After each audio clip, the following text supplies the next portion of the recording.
എന്ന് പറഞ്ഞൊരു ക്യാരക്ടർ നമ്മൾ റിയൽ ലൈഫിൽ കമ്പയർ ചെയ്യുവാണെങ്കിൽ എന്റെ അടുത്തായിരിക്കും അങ്ങനെ. ഞാൻ ഇപ്പൊ ചെയ്തുകൊണ്ടിരിക്കുന്ന ക്യാരക്ടർ ഇതൊന്നും അറിയാൻ പറ്റാത്തൊരു ലേഡി, പൊട്ടത്തി. ഈ സെയിം ക്യാരക്ടർ എനിക്ക് വീട്ടിലും ഉണ്ട്. പിന്നെ ഞങ്ങളെയൊക്കെ കണ്ട് പഠിക്കുന്നതുകൊണ്ട് അതിന്റെ ഒരു ബോധവും വിവരവും ഉണ്ട്. എനിക്ക് ബുദ്ധി ഇല്ലാത്തോണ്ടാണല്ലോ ഇവരെ ഞാൻ വളർത്തിക്കൊണ്ട് വന്നത്. ഇത്രയും വലിയ പൊട്ടത്തരം ആരെങ്കിലും ചെയ്യോ?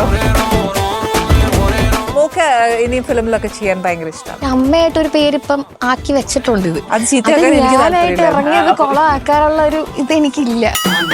ധ്യാൻ്റെ കൂടെ വർക്ക് ചെയ്ത എക്സ്പീരിയൻസ് എങ്ങനെയായിരുന്നു? അഭിനയിച്ചുകൊണ്ട് നിൽക്കുമ്പോഴായിരിക്കും ചിലപ്പോ സ്ക്രിപ്റ്റ് ഒക്കെ എഴുതി തരുന്നത്. എല്ലാവർക്കും ഇരട്ടപ്പേരാ. തന്റെ എന്തോ മഞ്ഞത്തവളയാണ്.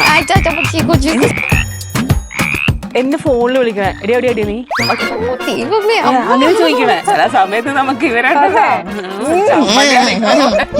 എനിക്കൊരു ഡൗട്ട്, ഇതാണോ അമ്മ, അതാണോ മോള്?